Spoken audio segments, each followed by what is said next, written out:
허락하신 말씀은 사도행전 18장 18절로 23절까지 말씀입니다. 바울은 더 여러 날 머물다가 형제들과 작별하고 배 타고 수리아로 떠나갈새 브리스길라와 아굴라도 함께하더라. 바울이 일찍이 서원이 있었으므로 갱그리아에서 머리를 깎았더라.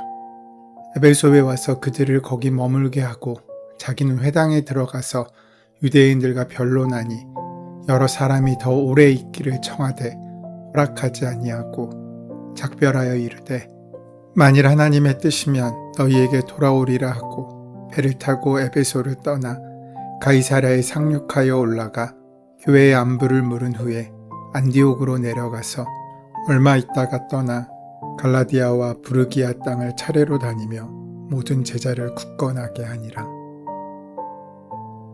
오늘 본문은 사도 바울의 2차 전도 여행의 마지막 부분과 3차 전도 여행의 첫 부분에 대해서 증거합니다. 18절에서 22절의 말씀은 2차 전도 여행의 마지막 부분인데 안디옥으로 돌아가는 모습을 전해줍니다. 고린도에서 복음을 전하는 바울 사도를 못마땅하게 여기던 유대인들의 고소로 갈리아 총독 앞에 서지만 무죄 판결을 그는 받습니다. 왜냐하면 그의 행동이 로마법으로 위배한 것이 없으며 유대교 내부의 문제라는 이유 때문이었습니다. 이 사건은 기독교 역사에서 매우 중요한 하나의 터닝 포인트가 됩니다. 이 판례로 인해서 사도 바울이 고린도에서 더 원활히 복음을 전할 수 있게 되었을 뿐만 아니라 후에 가이사 황제 앞에 상소하는 근거가 되기 때문입니다. 너희들이 왜 나를 계속 괴롭히느냐? 나는 과거에 이미 이와 유사한 문제로 재판을 받은 적이 있으나 무죄 판결을 받았다. 나를 황제 앞에 세워다오 라고 이야기할 수 있는 근거가 마련된 것입니다. 그래서 복음이 뜻하지 않게도 로마의 심장부로 들어가는 동기가 되고 사도 바울이 담대히 로마를 향해서 복음을 들고 나아가는 중요한 근거가 되었습니다. 즉 갈리오의 재판이 기독교 복음의 지평을 확대해가는 과정에 있어서 아주 중요한 사건이 된 것입니다. 하나님은 정확한 시기와 장소에서 바울로 하여금 갈리오 총독을 만나게 하신 것입니다. 그러면서 오늘 본문은 이렇게 시작됩니다. 바울은 더 여러 날 머물다가 사도 바울은 지금 고린도에 머무르고 있습니다. 그곳에서 여러 날 머물렀다고 기록하고 있는데 여기서 여러라는 말의 문자적 의미는 충분한 또는 충분히 많은 이라는 것입니다. 그래서 여러 날을 일주일 미만 또는 일주일을 상회하는 정도의 기간이 아니라 충분하게 긴 기간을 의미함을 우리는 알 수 있습니다. 사도 바울은 고린도에 오기 전에 당시 최고의 지적 도시 가운데 하나인 아덴에서 사역했습니다. 그 어느 곳보다 복음을 열심히 전했지만 가시적인 결과는 다른 곳보다 적었습니다. 사도 바울은 고린도에서 1년 6개월을 머물게 됩니다. 그곳에서의 삶이 편안하거나 무언가 누리는 것이 많았기 때문이 아니었습니다.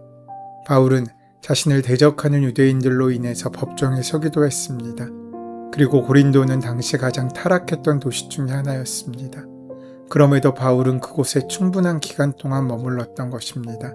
그렇게 하는 것이 주님의 뜻이었고 주님의 인도하심이었기 때문입니다. 바울은 그렇게 여러 날 더 고린도에 머물다가 사도 바울은 자신이 전도했던 고린도 교인들과 작별하고 자신을 파송했던 수리아 안디옥으로 돌아가기 위해 배를 탑니다. 이때 브리스길라 부부와 함께 배를 타고 수리아로 동행하게 됩니다. 아굴라와 브리스길라 부부는 고린도에서 허락하신 하나님의 선물과 같은 만남이었습니다. 그런데 보통 부부의 이름을 말할 때 남편의 이름을 먼저 쓰지만 오늘 본문에는 아내의 이름이 먼저 나옵니다.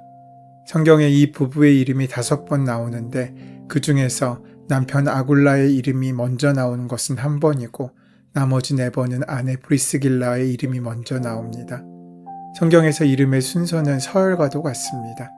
당시 남성 중심의 가부장적인 유대 사회였음에도 불구하고 아내의 이름이 먼저 나오는 것은 그만큼 브리스길라가 주님을 섬기는 데 훨씬 더 헌신적이었고 그 믿음이 깊었음을 의미합니다. 바울과 그 일행은 안디옥의 수리아로 가기 위해서 고린도의 외항인 갱그리아로 갑니다. 갱그리아에서의 바울은 그곳에서 이전에 서원한 것이 있어서 머리를 깎았다고 합니다.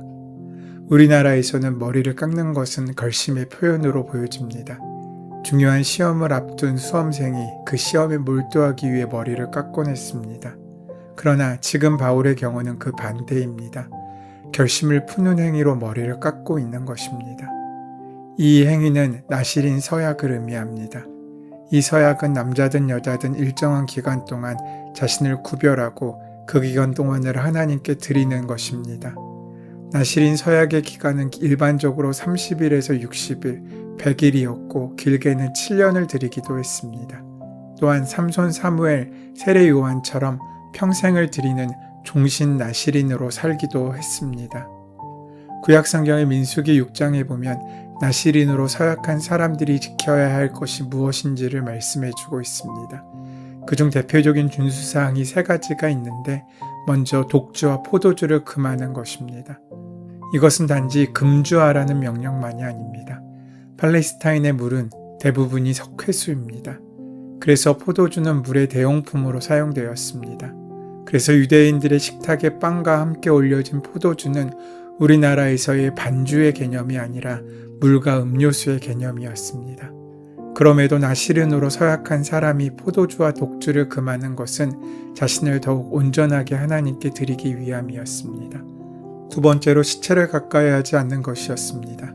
나실인으로 사는 기간 동안에는 가족을 비롯한 그 어떤 시체와도 접촉하지 않아야 했습니다.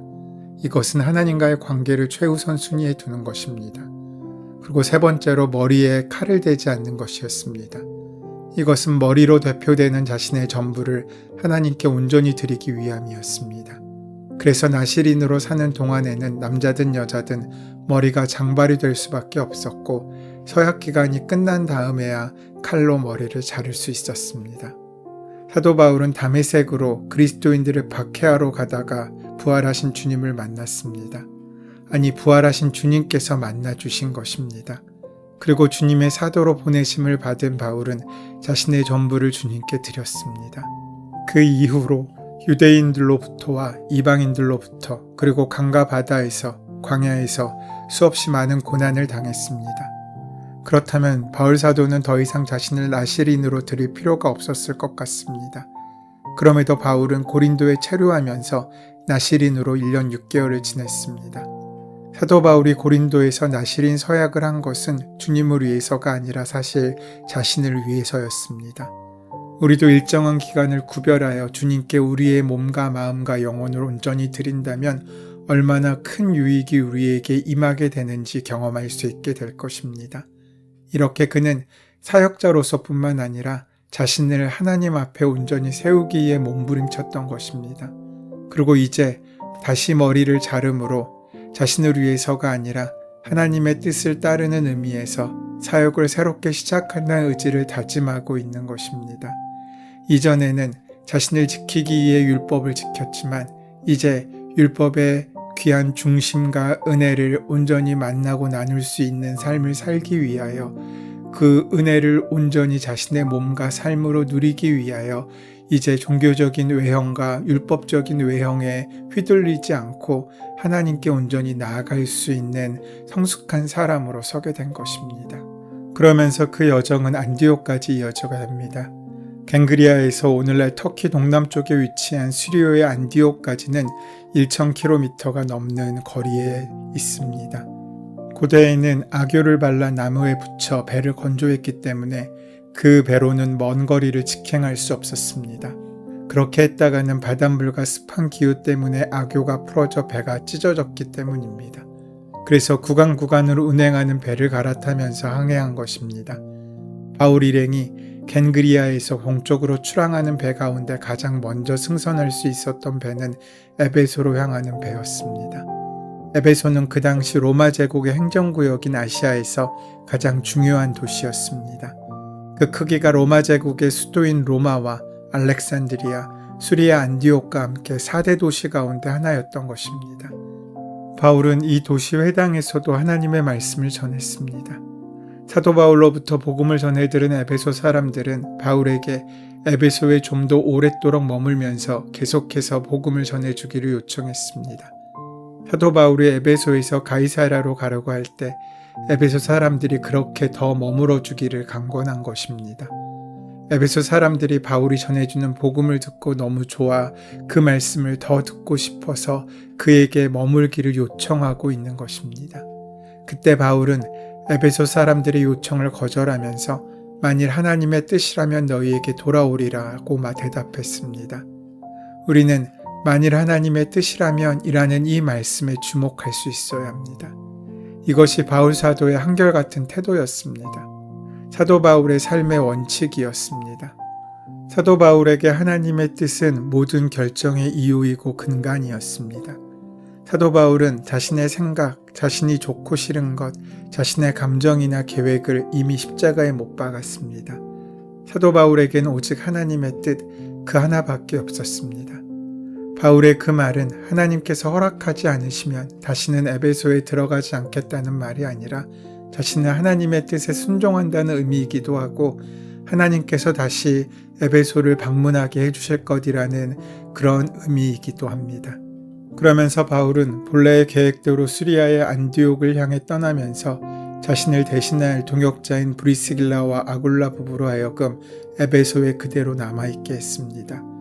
바울이 에베소로 돌아올 때까지 브리스길라와 아굴라 부부가 바울로부터 받은 복음을 에베소 사람들에게 전하도록 한 것입니다. 그렇게 브리스길라와 아굴라 부부는 에베소 교회의 구심점이 됩니다. 마침내 바울 사도는 이스라엘의 가이사라 항구에 도착합니다. 여기까지가 바울 사도의 2차 전도 여행입니다. 그리고 올라가 교회의 안부를 물었다는 것은 예루살렘 교회를 찾아 사도들과 교인들에게 자신의 2차 전도 여행에 대해 보고했다는 의미입니다. 거기서 오래 머문 것도 아닙니다. 간단한 안부만 전하고 안디옥으로 돌아갑니다. 무난했다란 이야기는 2차 전도 여행을 보고하러 올라간 것입니다. 요즘같이 전화나 이메일 혹은 편지로 소식을 전할 수 있는 시대라면 굳이 그럴 필요가 없었을 것입니다. 하지만 그 당시 교회의 중심이었던 예루살렘 교회가 도대체 이방인 선교는 어떻게 되어가고 있는지 알 길이 없었습니다. 예루살렘은 가이사라에서 104km나 떨어져 있고 다시 안디옥까지는 480km를 가야 했습니다. 사실 간단한 안부만 전하기엔 너무나 먼 여행입니다. 이방인 선교를 향한 하나님의 역사에 대하여 예루살렘 교회에 알려야 한다는 주님의 인도하심이 없었다면 이해할 수 없는 여행의 거리입니다. 하나님께서 바울 사도에게 내가 그동안 2차 전도 여행을 하면서 있었던 모든 일을 교회에 보고해야 된다. 그것이 하나님의 강건하심이었을 것입니다. 왜냐하면 교회가 정확히 알고 있어야 하나님께 정확하게 기도할 수 있을 것이지 않습니까? 보고 한번 하려면 104km나 되는 예루살렘으로 올라가고 다시 480km나 되는 안디옥으로 내려가는 이러한 수고를 사도 바울은 수고라고 생각하지 않았습니다. 주님이 가서 보고하라고 하시니까 그냥 올라가는 것입니다. 사도 바울에게는 다른 가능성이 없었습니다. 주님이 인도하시는 대로입니다. 그렇기에 그는 로마까지의 전도 여행을 완수할 수 있었던 것입니다. 2차 전도 여행만 하더라도 3년이 소요된 수륙 모두 3000km의 아시아와 유럽을 넘나든 아주 힘들고 어려운 여정이었습니다.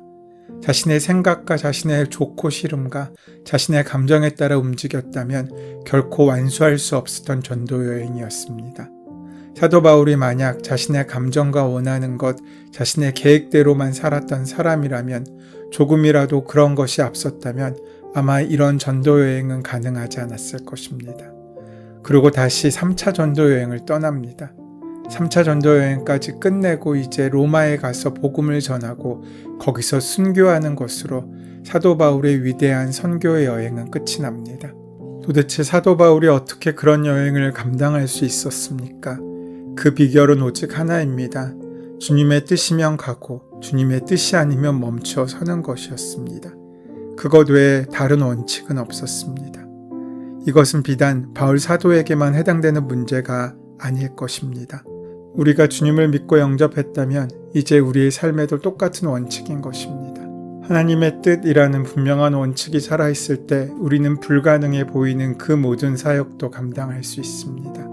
사도 바울이 가지고 살았던 유일한 원칙인 주님의 뜻이라면 이라는 그 마음으로 우리의 하루를 살아갈 때 우리의 하루는 귀한 은혜의 통로로 사용되어질 것이고 그 하루가 하나님의 귀한 영광의 날로 바뀌게 될 것입니다. 그러한 은혜가 함께하는 저와 여러분의 삶이 되시기를 소원하고 축원합니다. 은혜의 주님, 오늘 하루 우리의 매 순간이 하나님의 은혜를 경험하는 귀한 은혜의 자리와 시간 될 수 있도록 인도하시고 함께하여 주시옵소서. 예수님의 이름으로 기도드립니다. 아멘. 이제 오늘 이 아침 우리에게 허락하신 본문의 말씀이 오늘 나에게 주시는 말씀으로 만나지기 위하여 본문의 말씀을 깊이 묵상하시고 함께 기도하는 시간 가지도록 하겠습니다. 함께 기도합니다.